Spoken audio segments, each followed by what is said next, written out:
You did everything right. You worked hard when everyone else was sleeping. You made the sacrifices. You stayed disciplined when it would have been easier not to. You built the life that looked exactly the way you planned it from the beginning. The apartment. The title. The salary.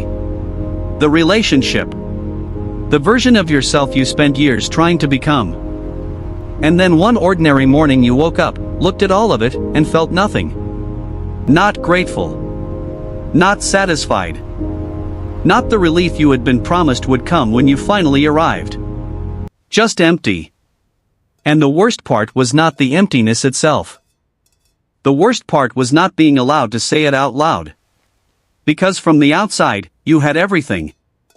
You had exactly what other people were working toward right now. You had what people were lying awake at night hoping their life would one day become.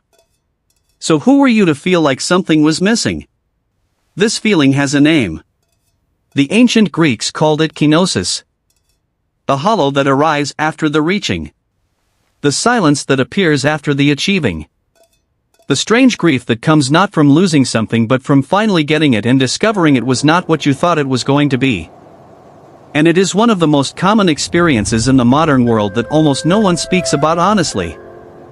Because we live in a culture that has only one answer to unhappiness. Achieve more. Get the next thing. Reach the next level. Become the next version. And this time, it will feel the way you always imagined it would. But the Stoics knew something that we have collectively forgotten. And they tried to warn us before we spent our best years finding out the hard way. Marcus Aurelius had everything. Not almost everything. Not a very good life. Everything. He was the most powerful man alive on earth. He commanded the greatest empire in human history. He had wealth that is almost impossible to comprehend by modern standards. He had the admiration of millions of people who would have done anything he asked. And he wrote this in his private journal at night when no one was watching and no one would ever know what he really thought. He wrote, "How many a Commodus, how many a Caesar have there been? And yet they have all vanished, swallowed by the passage of time." He was surrounded by achievement. By legacy. By everything the world told him was worth having and worth becoming. And he kept returning to the same quiet question in the dark. Is this it? Not from despair. Not from ingratitude. Not from a failure to appreciate what he had been given. From wisdom.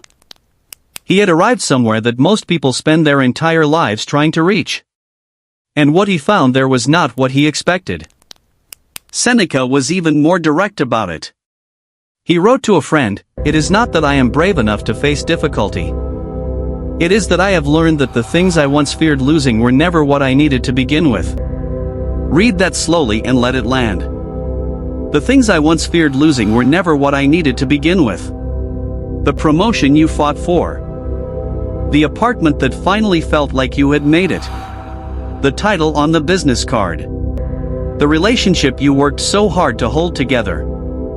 The version of yourself you sacrificed so much to become. They were not wrong things to want. They were simply never going to give you what you believed they would. And the emptiness you feel after getting them is not a sign that something is broken inside you. It is a sign that something is finally working correctly. Your soul is refusing to be fooled any longer. The Taoists described what lies underneath all of the achieving with a single word. Pooh. The uncarved block. The idea that before we are shaped by ambition and expectation and the relentless pressure of becoming something, there is something essential in us. Something original.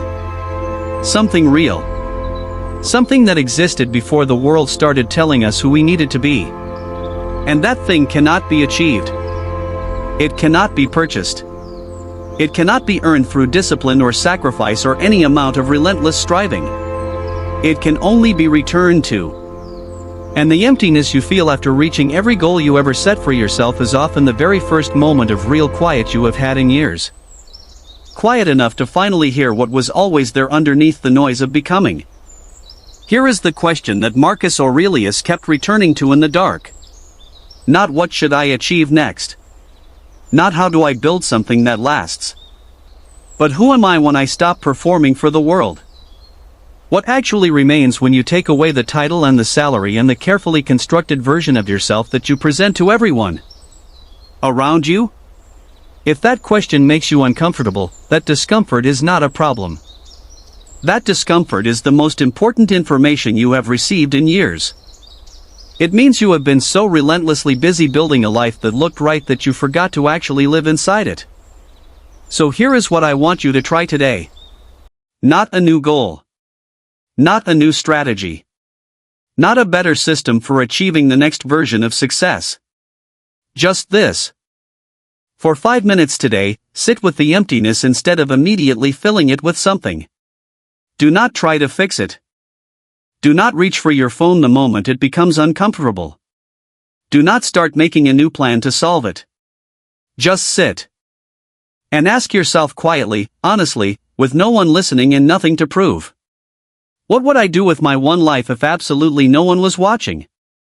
Not what should you do. Not what would look good or sound impressive or make the right people respect you.